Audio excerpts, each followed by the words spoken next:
नमस्कार, मैं Devendra Sharma performance tutor में आप सभी का स्वागत करता हूं। In this video lecture we will discuss farming in Palampur.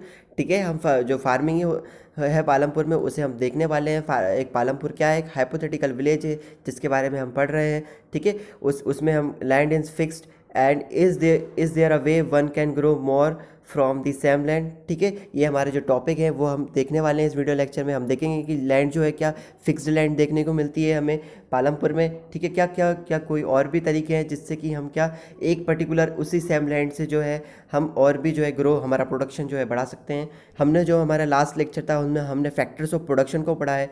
यदि आपने हमारे उस वीडियो को अभी तक नहीं देखा है, ठीक है, तो प्लीज़ उस वीडियो को जाकर अवश्य देखिए, क्योंकि वो बहुत ही इंपॉर्टेंट हो जाता है वीडियो आपके लिए, आपकी अंडरस्टैंडिंग के लिए। तो अब हमारा जो ये वीडियो लेक्चर है इसमें हम फार्मिंग इन पालमपुर जो है पढ़ने वाले हैं। ठीक है, आगे जाने से पहले कहना चाहूँगा, यदि आपने अभी तक हमारे चैनल को सब्सक्राइब नहीं किया है तो प्लीज़ सब्सक्राइब कर लें, वीडियो को लाइक अवश्य करें और इंस्टाग्राम पर भी फॉलो अवश्य करें। ठीक है, चलिए शुरू करते हैं। फार्मिंग इन पालमपुर, हम क्या पढ़ रहे हैं? Farming in Palampur. ठीक है, लैंड इज़ फिक्स्ड। हम देखें कि लैंड हमको हमको क्या फिक्स देखने को मिलती है। जैसे कि आप देखिए, आप यदि ऑल ओवर वर्ल्ड देखें, ठीक है, तो आपको पता है कि 21% आपको लैंड देखने को मिलेगी। ठीक है, 21% आपको लैंड देखने को मिलेगी। तो क्या ये लैंड फिक्स्ड है? यस, ये लैंड फिक्स्ड है। ठीक है, ठीक है, मतलब जो कुछ भी आपके पास लैंड क्या फिक्स्ड है, समझ में आ रहा है ना? लैंड आपके पास फिक्स्ड है, तो क्या ये लैंड फिक्स्ड है आपको पालमपुर में देखने को मिलती है। किस प्रकार से ये फिक्स लैंड पर जो है पालमपुर के जो लोग हैं किस प्रकार से जो है अपनी एग्रीकल्चर एक्टिविटीज़ करते हैं वो हम देखने वाले हैं। ठीक है, चलिए शुरू करते हैं। Farming is the main production activities in Palampur. ठीक है, फार्मिंग क्या है? जो है मैन प्रोडक्शन एक्टिविटीज़ देखने को मिलती है पालमपुर में। ठीक है, यदि कोई जो फर्स्ट जो मैन प्रोडक्शन एक्टिविटीज़ देखें तो वो हमको क्या देखने को मिलती है? फार्मिंग देखने को मिलती है in Palampur. 75% of the people who are working are dependent on the farming for their livelihood. मतलब आप देखें तो 75% मतलब 75% जो लोग देखने को मिलेंगे आपको पालमपुर में।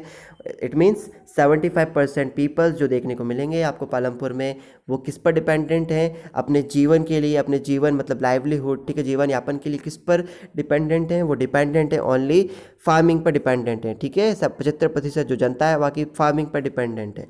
ठीक है, दे कुड बी फार्मर्स और फार्म लेबर्स। या तो वो क्या है, या तो वो फार्मर्स हैं, ठीक है, या तो उनकी खुद की ज़मीन पे वो काम जो है फार्मिंग करते हैं, या फिर वो किसी और की ज़मीन पर जाकर एज अ फार्म लेबर काम करते हैं। ठीक है, ये कहने का मतलब the well being of this people is closely related to the production of on the farm. ठीक है, इन लोगों की यदि वेल बींग देखी जाए, ठीक है, तो ये लोग कब अच्छे सुख या फिर सुखी रह पाते हैं? जब इनका जो है प्रोडक्शन अच्छी मात्रा में देखने को मिलता है। ठीक है, मतलब इनकी जो खुशी है वो किससे रिलेटेड है? प्रोडक्शन से रिलेटेड है। यदि फार्म में अच्छा प्रोडक्शन होगा, अच्छी खेती होगी, अच्छा प्रोडक्शन होगा, ठीक है, तो ये इनकी उसमें खुशी देखने को मिलती है हमको। ठीक है, the well being of this people is closely related to the production on the farms. Okay, आगे बढ़ते हैं। But remember that there is a basic constant in the rising farm production. ठीक है, पर ये ध्यान रखें, पर इनके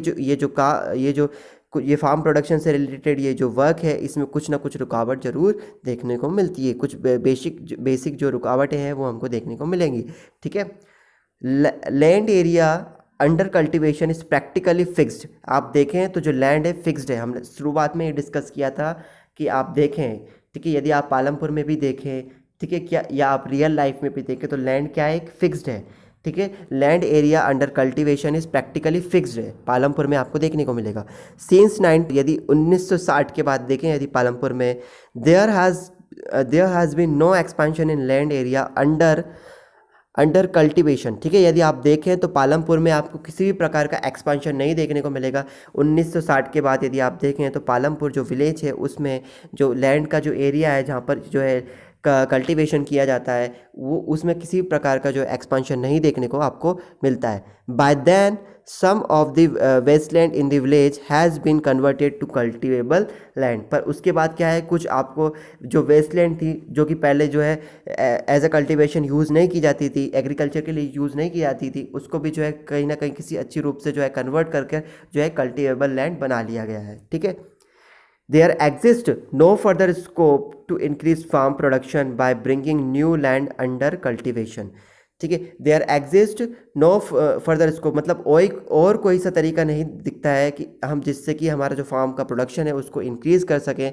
यदि वो तभी हो पाएगा या तो हम क्या कुछ हमारी जो लैंड उसको इंक्रीज़ कर पाएँ। ठीक है। लैंड क्या है, फिक्स्ड है। ठीक है। लैंड का मैग्नीट्यूड है वो फिक्स्ड मैग्नीट्यूड है लैंड। ठीक है। फिक्स्ड मैग्नीट्यूड है। ठीक है। तो लैंड तो फिक्स्ड है। ठीक है। यदि आपको प्रोडक्शन बढ़ाना है तो आपको लैंड को भी जो है बढ़ाना पड़ेगा। ठीक है। वो ऐसा करते हैं और कोई हमको स्कोप नज़र नहीं आता प्रोडक्शन बढ़ाने के लिए। ठीक है। अभी जो है इस टाइप से वो बता रहे हैं। The standard unit of measuring land is hectare. ठीक है। यदि आपको लैंड को मेज़र करना है तो क्या हेक्टेयर यूनिट का हम यूज़ करते हैं। तो स्टैंडर्ड यूनिट कौन सी देखने को मिलेगी आपको, हेक्टेयर देखने को मिलेगी। तो 1 hectare is equal to 100 into 100, it means 10,000 metre square. ठीक है। 100 इंटू 100 मीटर स्क्वायर, तो 1 हेक्टेयर में कितना होता है, 10,000 मीटर स्क्वायर देखने को मिलेगा। दो in the villages you may find land area being discussed in local units. ठीक है। पर आपको पता है कि आप जब लोकल यूनिट्स में जो है हम बताते हैं, ठीक है, कितनी बीघा ज़मीन है। ठीक है। इस तरीके के जो है हम वर्ड यूज़ करते हैं। ठीक है। तो लैंड के एरिया को बताने के लिए हम यूज़ करते हैं कितनी बीघा। ठीक है। ग्विंथा ETC 1 hectare equal to the 1 hectare equal the area of, जो जैसे कि मैंने आपको बताया 100 इंटू 100 मीटर स्क्वायर। ठीक है। तो स्टैंडर्ड यूनिट क्या देखने को मिलेगी आपको, हेक्टेयर देखने को मिलती है। लैंड को मेजर करना है तो स्टैंडर्ड यूनिट इज हेक्टेयर। ठीक है। आगे बढ़ते हैं। Is there a way one can grow more from the same land. हमारा नेक्स्ट जो टॉपिक है, ठीक है, हमारी जर्नी का जो नेक्स्ट टॉपिक है वो क्या है कि कोई और तरीके हैं जिससे कि हम जो है सेम लैंड पर जो है और ज़्यादा क्रॉप्स या और ज़्यादा प्रोडक्शन क्या कर सकते हैं। ठीक है। देखते हैं। In in the kind of crops grown and facilities available, Palampur would resemble a village of the western part of the state of Uttar Pradesh. ठीक है। आप देखें तो पालमपुर की लोकेशन कहाँ देखने को मिलती है आपको, वेस्टर्न पार्ट, उत्तर प्रदेश का जो वेस्टर्न पार्ट है वहाँ पर आपको जो है पालमपुर की लोकेशन देखने को मिलती है। ठीक है। ऑल लैंड इज कल्टीवेटेड इन पालमपुर। ठीक है। जितनी भी जो लैंड है पालमपुर में वो क्या है, कल्टीवेटेड लैंड है। ठीक है। No land is left ideal. ठीक है। ऐसी कोई सी भी लैंड नहीं है जो बची हुई हो। ठीक है। ड्यूरिंग द रेनी सीजन, यदि आप रेनी सीजन की बात करें, खरीफ फार्मर्स ग्रोन ज्वार एंड बाजरा। ठीक है। तो ज्वार एंड बाजरा क्या है, खरीफ क्रॉप्स है। ठीक है। यदि आप रेनी सीजन के टाइम देखें, आप बारिश के समय पे देखें तो कौन सी क्रॉप उगाई जाती है, खरीफ क्रॉप्स। तो पालमपुर में कौन सी क्रॉप को उगाया जा रहा है, खरीफ क्रॉप को उगाया जा रहा है, जिसके अंदर क्या आता है, ज्वार एंड बाजरा वो उगाते हैं। ठीक है। These plants are use as cattle feed. ठीक है। और जैसे कि आप क्रॉप को उगा लिया तो बाकी जो प्लांट्स बचते हैं, ठीक है, क्रॉप के बाद वो उनका क्या यूज़, उनको किस यूज़ में लिया जाता है, कैटल के फीड्स। ठीक है। जो आपके कैटल होते हैं, काऊ, ठीक है, बफेलोज, इनको फीड करने के लिए यूज़ किया जाता है। Okay. It is followed by cultivation of potato between October and December. ठीक है। इसके बाद क्या किया जाता है, पोटैटो भी उगा लिए जाते हैं। ठीक है। अक्टूबर और दिसंबर के जो महीना है उसमें आपको पोटैटो की खेती भी देखने को मिलेगी। ठीक है। पालमपुर में इन द विंटर सीजन, ये जब ठंड आती है, जब कौन सी क्रॉप देखने को मिलेगी, राबी। ठीक है। Fields are sown with wheat. ठीक है। तो क्या उगा लिया जाता है, राबी क्रॉप, जिसके अंदर क्या आता है, वीट देखने को मिलेगा। ठीक है। और भी ग्रेन्स देखने को मिलेंगे। ठीक है। चना देखने को मिलेगा आपको। ठीक है। तो पर यहाँ पर क्या उगाया जा रहा है, आपको वीट देखने को मिलेगा। ठीक है। ओके। आगे बढ़ते हैं। From the wheat produce farmers keep enough wheat for the family's consumption and sell surplus wheat at the market at Raiganj. मतलब what is the meaning of surplus. Surplus का मतलब ये है कि आपके पास जो बच रहा है, ठीक है, आप इस एग्जांपल से समझिए। ठीक है। सरप्लस का मीनिंग आप इस एग्जांपल से समझिए। ठीक है। अच्छे तरीके से समझ में आया। मतलब कि क्या होता है कि जो भी प्रोडक्शन, वीट का प्रोडक्शन होता है, ठीक है, अब वीट का प्रोडक्शन होता है, वो फार्मर्स, जो भी पालमपुर के जो फार्मर्स हैं वो क्या करते हैं, अपने घर के लिए बचा के रख लेते हैं। अब बाकी का जो उनकी आवश्यकता से जितना भी ज़्यादा है उसे वो क्या करते हैं, जो पास का जो विलेज है रायगंज, ठीक है, उसमें जा उनके जो मार्केट्स हैं वहाँ पर जाकर बेच देते हैं। तो वो जो रायगंज में जाकर जो बेच रहे हैं उस प्रोडक्ट को, उसको क्या कहेंगे हम, सरप्लस। ठीक है। उसे हम क्या कहेंगे, सरप्लस। मतलब अधिक हो रहा है उसे हम बेच देते, उससे जो बेच देते हैं, बाकी का जो उनको लग रहा है कंजप्शन जो करते हैं घर में फैमिली में, उसे वो खा लेते हैं, बाकी का वो मार्केट में बेच देते हैं। जो बेच रहे हैं वो सरप्लस है। ठीक। Okay. A part of the land area is also devoted to sugar cane which is harvested once every year। ठीक है। और जो कुछ एरिया जो बचता है, ठीक है, आपको जो कुछ एरिया देखने को मिलेगा पालमपुर का, वो क्या शुगर केन की वहाँ पर जो है खेती कर ली जाती है, ठीक है। क्योंकि आपको शुगर केन क्या है अपार, मतलब उसको 1 साल लग जाता है। मतलब आज आपने यदि शुगर केन को जो है बोया है तो आपको पर्टिकुलर 1 ईयर लग जाता है उसकी पूरी क्रॉप को जो है ग्रो करने में, ठीक है। तो जो बाकी का कुछ एरिया देखने को मिलेगा वहाँ पर क्या शुगर केन को लगा दिया जाता है, okay. Which is harvested once every year, sugarcane in its raw form, ठीक है। शुगर कैन को जो है उसके रॉ फॉर्म में यूज़ कर क्या बनाया जाता है, जैगरी बनाई जाती है, गुड़ को बनाया जाता है। Is sold to traders in Shahpur, और जो पास का एक और गाँव है शाहपुर, वहाँ पर जाके जो ट्रेडर्स हैं उनको बेच दिया जाता है, ठीक है। जो कि उन्हें जो कि लोगों को बेचेंगे आगे ट्रेडर्स वो, ठीक है। तो जो फार्मर्स हैं वो क्या करते हैं, इन शुगर केन से जैगरी बनाते हैं, गुड़ बनाते हैं, और वो किसे बेच देते हैं, ट्रेडर्स को बेच देते हैं शाहपुर में जाके, ओके, ठीक है। The main reason why farmers are able to grow 3 different crops in a year in Palampur is due to the well developed system of irrigation, ठीक है। क्या जो रीज़न है, यदि हम रीज़न की बात करेंगे तो क्या रीज़न है, ठीक है, इरिगेशन, मतलब कि वहाँ पर well developed system of irrigation देखने को मिलेगा। मतलब वहाँ पे सिंचाई की जो व्यवस्था है वो आपको अच्छी तरीके से डेवलप्ड सिंचाई की व्यवस्था देखने को मिलेगी। इसलिए जो है पालमपुर के जो फार्मर हैं वो 1 साल में 3 डिफरेंट क्रॉप्स को जो है कल्टीवेट या फिर हम क्यों ग्रो कर पा रहे हैं, ठीक है, okay. Electricity came early to Palampur, मतलब जो इलेक्ट्रिसिटी थी वो बहुत पहले ही आ चुकी थी पालमपुर में। Its major impact was to transform the system of irrigation, मतलब इसका जो मेजर इम्पैक्ट था वो क्या था, इसने सिस्टम जो था ट्रांसपोर्ट जो इरिगेशन का जो सिस्टम था उसको पूरी तरीके से ट्रांसफॉर्म कर दिया। मतलब इरिगेशन जो करना है तो आपके लिए पंप लगेगा, पंप को चलाने के लिए इलेक्ट्रिसिटी चाहिए, इलेक्ट्रिसिटी नहीं होगी तो आप सिंचाई इरिगेशन कर ही नहीं सकते, ठीक है ना, ओके। पर्शियन व्हील्स वेयर, पहले क्या किया जाता था, पहले के ज़माने में पर्शियन व्हील का यूज़ किया जाता था। Persian wheels were till then used by farmers to draw water from the wells and irrigate small field, मतलब छोटी छोटी यदि आपकी छोटी फील्ड है तो आप क्या कर सकते हो, जो ये वाली मेथड है उससे तो अपना सकते हो, ठीक है। जो पहले यूज़ की जाती थी पर्शियन व्हील से जो है जो वेल है उसमें से पानी को निकाल कर जो है इरिगेट कर दिया जाता था अपनी इस फील्ड को, ठीक है। पर आपका बहुत बड़ा खेत है तो आप ऐसा तो कर नहीं सकते, तो उसके लिए क्या चाहिए, आपको इलेक्ट्रिसिटी चाहिए, ठीक है, ओके। अच्छी तरीके से वेल डेवलप्ड इरिगेशन सिस्टम चाहिए। People so that the electric run tube wells could irrigate much larger area of land more effectively, ठीक है। जब पीपल्स ने देखा कि जो इलेक्ट्रिक जो पंप हैं, जो इलेक्ट्रिक पंप हैं, ठीक है, ट्यूबवेल्स हैं, उससे क्या है बड़े हम एरिया को जो है इरिगेट कर सकते हैं आसानी से। The first few tubewells were installed by the government, ठीक है। जो कुछ जो ट्यूबवेल्स हैं जो कि आप वहाँ पर जो है गवर्नमेंट के द्वारा जो है उपलब्ध कराए गए, कहाँ पर, पालमपुर में देखने को मिल रहा है, ठीक है। Soon however the farmers start setting up private tubewells, बाद में क्या है फार्मर्स ने जो है अपने खुद के जो प्राइवेट ट्यूबवेल्स हैं वो सेटअप करना स्टार्ट कर दिए, ठीक है। फिर क्या हुआ, as a result by mid 1970s the entire cultivated area of 200 hectare was irrigated, मतलब क्या है कि आपको देखने को मिलता है कि यदि आप मिड 1917 की बात करें तो जो इंटायर कल्टिवेटेड एरिया है वो जो कि 200 हेक्टेयर है वो पूरी तरीके से इरिगेटेड देखने को मिलता है, ठीक है, आपको पालमपुर में। क्योंकि अब जो इरिगेशन फैसिलिटीज़ अच्छी हो गई हैं पालमपुर में, ठीक है। अब यहाँ पर जो बॉक्स में लिखा हुआ है क्या लिखा है इसे पढ़ लेते हैं। Not all villages in India have such high level of irrigation. Apart from the riverine plains, coastal regions in our country are well irrigated, ठीक है।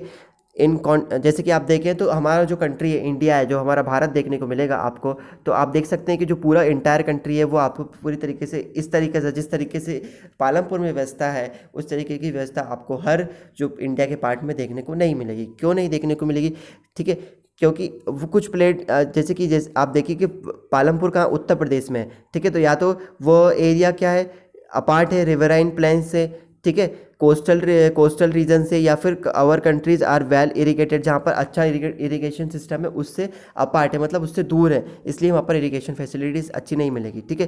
प्लेट्यू रीजन, जैसे कि कौन कौन से रीजन हुए, इन कॉन्ट्रास्ट प्लेट्यू रीजन हुए, Deccan plateau हुए, have low levels of irrigation, ठीक है, जहाँ पर आपको इरिगेशन सिस्टम अच्छा नहीं मिलेगा।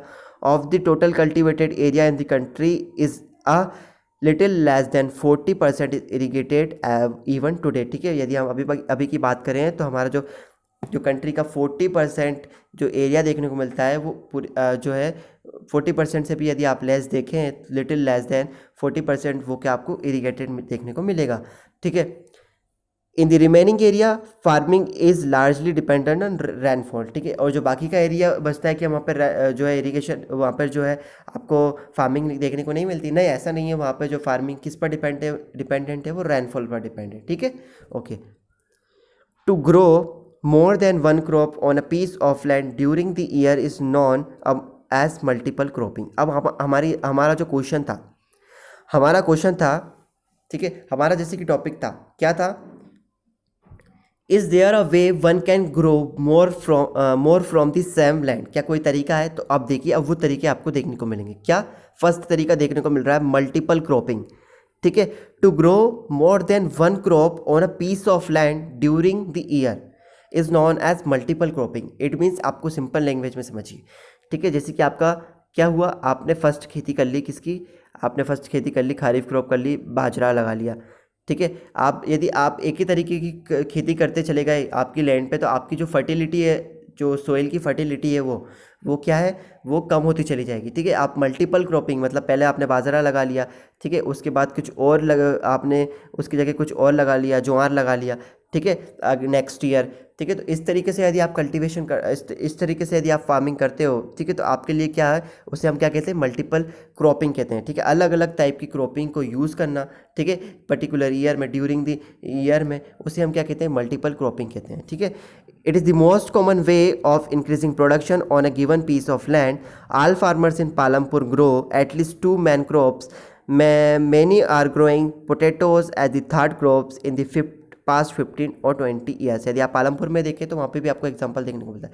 ठीक है। तो आपको पालमपुर में देखने को मिल रहा है कि आप वहाँ पे क्या कर रहे हैं कि एटलीस्ट 2 main crops, ठीक है, 2 main crops तो वहाँ पर उगाई जाती हैं, पर उसके अलावा लोग बाग क्या करते हैं? पोटैटो को भी उगा लेते हैं थर्ड क्रॉप के रूप में। यदि आप लास्ट 15 या 20 ईयर्स की बात करें तो पालमपुर में ऐसा देखने को मिल रहा है। ठीक है। वो स्टोरी चल रही है बेटा ना, ऐसा मत समझ लेना ये होता ही है। ठीक है। वो इस बता रहा है कि ऐसा होता है। ठीक है। हाँ, ऐसा होता है किसी किसी एरिया में हमारे इंडिया में। ठीक है। ओके। ठीक है। तो आपको देखने को मिलेगा मल्टीपल क्रॉपिंग का फर्स्ट ऑप्शन। ठीक है। नेक्स्ट आप यहाँ पर देखिए, आपको cultivated area over the years देखने को मिल रहा है। तो आप यहाँ पर देखिए, आपको इधर आपको ईयर्स को शो किया है, आपको कल्टीवेटेड एरिया मिलियंस हेक्टेयर में देखने को मिलेगा, पर्टिकुलर बढ़ता जा रहा है। ठीक है। ओके। जो है आपको जो है बार ग्राफ में भी जो है समझाया है। ठीक है। You have seen that one way of increasing production from the same land is by multiple cropping। ठीक है। आप देख चुके हैं कि पहला तरीका क्या है? Multiple cropping. यदि आपको प्रोडक्शन को इंक्रीज करना है तो पहला तरीका क्या है? Multiple cropping. The other way is to use modern farming methods. ठीक है। दूसरा तरीका क्या है? आप मॉडर्न फार्मिंग जो मेथड है उन्हें यूज़ कीजिए। मॉडर्न फार्मिंग मेथड्स क्या होती हैं? ठीक है। For higher yield. यील्ड का मीनिंग क्या होता है? यील्ड का मीनिंग होता है, ठीक, यील्ड का मीनिंग होता है प्रोडक्शन। ठीक है। प्रोडक्शन। हायर यील्ड मतलब हायर प्रोडक्शन। ठीक है। यील्ड का मीनिंग क्या होता है? प्रोडक्शन। PRODUCTION प्रोडक्शन होता है। ठीक है। यील्ड का मीनिंग क्या होता है? प्रोडक्शन होता है। ओके। तो यदि आपको अधिक प्रोडक्शन करना है, yield is measured as crop production on a given piece of land during a single season. ठीक है। यील्ड क्या एक मेज़र है? ठीक है। आप प्रोडक्शन का मेज़र है। ठीक है। जैसे कि मैंने बताया अभी तो, ठीक है, ड्यूरिंग अ सिंगल सीजन आप देखते हो कि पर्टिकुलर लैंड पर कितना प्रोडक्शन हुआ है। Till the mid 1960s the seeds used in cultivation were traditional ones with relatively low yields. ठीक है। मतलब कि आप देखें तो लेट 19 या फिर मिड 1916 की बात करें तो जो सीड यूज़ की जाती थी कल्टीवेशन में, वो कैसी सी होती थी? ट्रेडिशनल सीड्स हुआ करती थी। ठीक है। मतलब कि क्या? रिलेटिवली लो यील्ड्स होती थी, उनमें ज़्यादा प्रोडक्शन देखने को नहीं मिलेगा। Traditional seeds needed less irrigation. पर जो ट्रेडिशनल सीड्स हैं, ठीक है, उनमें जो है आपको कम पानी की जो है आवश्यकता होती है। फार्मर यूज़ काउ डंग, ठीक है, जो काउ का जो गोबर होता है उसे यूज़ करते थे, and other natural manures as fertiliser. और जो दूसरे नेचुरल मैन्योर हैं उन्हें एज ए फर्टिलाइजर के रूप में जो है इस्तेमाल करते थे। ठीक है। फार्मर्स जब वो ट्रेडिशनल सीड्स का यूज़ करते थे। All this were rapidly available with the farmers who did not have to buy them, ठीक है। और ये आसानी से जो है हर फार्मर्स को जो है अवेलेबल हो जाया करता था, ठीक है, क्योंकि सबके पास काऊ होती थी, ठीक है। और जो ट्रेडिशनल सीड्स भी सबके पास अधिकतर देखने को मिल जाती थी, ठीक है। अब आते हैं ग्रीन रेवोल्यूशन, ठीक है। हम हमारा क्या ग्रीन रेवोल्यूशन पढ़ते हैं कि ग्रीन रेवोल्यूशन क्या था। The Green Revolution in the late 1960s introduced the Indian farmer to cultivation of wheat and rice using high yielding varieties HYVs of seeds, ठीक है। मतलब ग्रीन रिवॉल्यूशन से क्या इंट्रोड्यूस देखने को मिलेगा कि जो इंडियन फार्मर्स हैं, ठीक है, ये कि जो कि कब देखने को मिला, लेट 1960s में देखने को मिला। ग्रीन रिवॉल्यूशन ने क्या इंट्रोड्यूस किया इंडियन फार्मर के लिए कि कल्टीवेशन, जो राइस और वीट का कल्टीवेशन है उसमें high yield varieties seed, high yield varieties मतलब सीड्स ऐसी सीड्स रहेंगी ये कि ये इसमें जो है प्रोडक्शन ज़्यादा होगा, ठीक है। ये सीड्स में जो प्लांट है ना उसमें जो है ज़्यादा जो है दूसरा फ्लो जो प्रोडक्शन हो रहा है वो ज़्यादा निकल के आएगा, ठीक है। जितना कि आप देखें ट्रेडिशनल सीड्स में नहीं देखने को मिलता, वो HYV सीड्स में देखने को मिलेगा, ठीक है।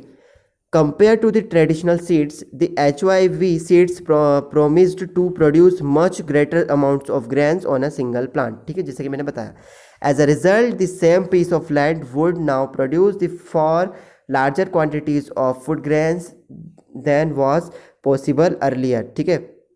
मतलब कि आप देखें अब इसका रिजल्ट क्या हुआ, HYV ग्रीन रिवॉल्यूशन का रिजल्ट क्या हुआ। जैसे ग्रीन रिवॉल्यूशन ने क्या इंट्रोड्यूस किया इंडियन फार्मर्स के लिए, HYV सीड्स को इंट्रोड्यूस किया। HYV सीड्स को इंट्रोड्यूस करने के बाद रिजल्ट्स क्या देखने को मिलता है कि यदि आप देखें तो सेम पीस ऑफ लैंड पर यदि आप देखें उसी भूमि पर अभी आप देखें कि जितना प्रोडक्शन पहले हो रहा था उससे अधिक प्रोडक्शन आपको देखने को मिलता है। HYV seeds, however, needed plenty of water and also chemical fertilizers and pesticides to produce best results, ठीक है। यदि आप देखें तो जो HYV सीड्स हैं उसमें आपको जो है हायर इरिगेशन चाहिए, ठीक है, आपको इरिगेशन ज़्यादा देखने चाहिए आपको, और पेस्टिसाइड्स भी चाहिए आपको ज़्यादा, ठीक है। पेस्टिसाइड्स भी चाहिए ज़्यादा नहीं, मतलब पेस्टिसाइड्स की भी ज़रूरत है आपको, इंसेक्टिसाइड्स भी चाहिए, ठीक है। इन सब चीज़ों की आपको ज़रूरत पड़ती है यदि आप यूज़ कर रहे हैं किसका, HYV सीड्स का, ठीक है। आप इसको समझिए, ठीक है। यदि आप मॉडर्न फार्मिंग मेथड्स को यूज़ कर रहे हैं तो आपको क्या क्या चाहिए, आपको इरिगेशन चाहिए, ठीक है, आपको इलेक्ट्रिसिटी की यूज़ होगी, ठीक है। आप जब मॉडर्न फार्मिंग मेथड का यूज़ कर रहे हैं तो आपका जो फार्म भी बड़ा होगा तो आपको कैनाल्स, पंप, ठीक है, इरिगेशन फैसिलिटीज़ अच्छी चाहिए रहेगी आपको, क्योंकि इसमें जो है अधिक वाटर का यूज़ होता है, ज़्यादा इरिगेशन करना पड़ता है कंपेयर टू यदि हमको ट्रेडिशनल सीड्स का हम देखें तो आपको इसमें पेस्टिसाइड्स का यूज़ करना पड़ेगा, फर्टिलाइजर्स का यूज़ करना है। फर्टिलाइजर्स क्या होते हैं, फर्टिलाइजर्स वो होते हैं जो आपकी जो सोइल है उसकी फर्टिलिटी ग्रोथ को बढ़ाते हैं, ठीक है। पेस्टिसाइड्स क्या होते हैं, जो कीड़े मकोड़े लग जाते हैं उनको जो है किल करने के लिए जो है पेस्टिसाइड्स का यूज़ करते हो। फार्मिंग मशीनरी, ठीक है, ट्रैक्टर का भी यूज़ करते हो आप, ट्रैक्टर को चलाने के लिए आपको डीजल का भी यूज़ करना पड़ेगा, ठीक है। तो आप देख रहे हो कितना ज़्यादा, मतलब मॉडर्न फार्मिंग मेथड्स में आप कितनी सारी चीज़ें आपको लगने वाली हैं, ठीक है ना। देख रहे इस जो डायग्राम है इससे हमको समझ में आता है। Higher yields are possible only from a combination of HYV seeds, irrigation, chemical fertilisers and pesticides, ठीक है। मैंने बताया कि यदि आपको हायर यील्ड्स मतलब हायर प्रोडक्शन करना है तो आपको इन सब चीज़ों की आवश्यकता पड़ती है, ठीक है। Farmers of Punjab, Haryana and western Uttar Pradesh we are the first to try out the modern farming methods in India. यदि हम बात करें जो Punjab, Haryana and the western Uttar Pradesh के जो फार्मर्स देखने को मिलेंगे उन्होंने सबसे पहले जो है इंडिया में ट्राई किया इस मॉडर्न फार्मिंग मेथड का, ठीक है। The farmers in this region set up tubewells for irrigation, उन्होंने ट्यूबवेल्स का सेटअप किया and made use of HYV seeds, और उन्होंने क्या किया, HYV सीड्स का यूज़ करना चालू किया। Chemical fertilisers and pesticides in farming, इन सब चीज़ों का वो उन्होंने इस्तेमाल करना चालू कर दिया, ठीक है। यदि उत्तर प्रदेश, पंजाब, हरियाणा, वेस्टर्न उत्तर प्रदेश की बात करें तो some of them bought farm machineries like tractors and threshers which made plugging and harvesting faster, they were rewarded with high yields of wheat, ठीक है। फिर क्या है वो क्या कुछ जो मशीनरी भी उन्होंने खरीद ली, जैसे ट्रैक्टर देखने को मिलेगा, थ्रेशर देखने को मिलेंगे, ठीक है, जिसके थ्रू आप प्लगिंग कर सकते हैं, आप हार्वेस्टिंग कर सकते हैं, ठीक है। ये भी उन्होंने जो है परचेसिंग ये भी उन्होंने जो है बोट कर ली है, ठीक है। इससे क्या होगा, आप इजीली आप जो है आपकी एग्रीकल्चर कर सकते हो, ठीक है। उसके कारण क्या होता था, उनको हाई यील्ड्स ऑफ व्हीट होता था, मतलब उनको हायर प्रोडक्शन जो है गेहूं का देखने को मिला, ठीक है। इसका रिवार्ड उनको ये मिला। इन Palampur In Palampur, the yields of wheat grown from the traditional variety was 1300 kg per hectare. With the HYV seeds, the yield went up to 3200 kg per hectare. There was a large increase in the production of wheat. Farmers now had greater amounts of surplus wheat to sell in the market. मतलब कि कहने का मतलब यह है कि यदि आप ट्रेडिशनल वीट का देखें तो जब आपको कितना प्रोडक्शन देखने को मिलता था, सिर्फ 1300 kg, ठीक है, 1300 kg अब पर हेक्टेयर पर, ठीक है, पर हेक्टेयर पे, ठीक है। अब कितना देखने को मिल रहा है, 3200 kg पर हेक्टेयर पे। मतलब कितना अब जो है बढ़ गया है। इसके कारण से क्या उनका सरप्लस भी बढ़ गया है, अब प्रोडक्शन भी उनका ज़्यादा होने लगा है वीट का। इससे कि क्या है, वो फार्मर जो है अब जो है ग्रेटर अमाउंट जो है का जो सरप्लस है वो वीट का वो सेल कर सकते हैं मार्केट में जाके, ठीक है। अब आपके लिए कुछ इंटरेस्टिंग है कि फादर ऑफ ग्रीन रिवॉल्यूशन किसे कहा जाता है। फादर ऑफ ग्रीन रिवॉल्यूशन कहा जाता है किसे, नॉर्मन बोरलैग, NORMAN, नॉर्मन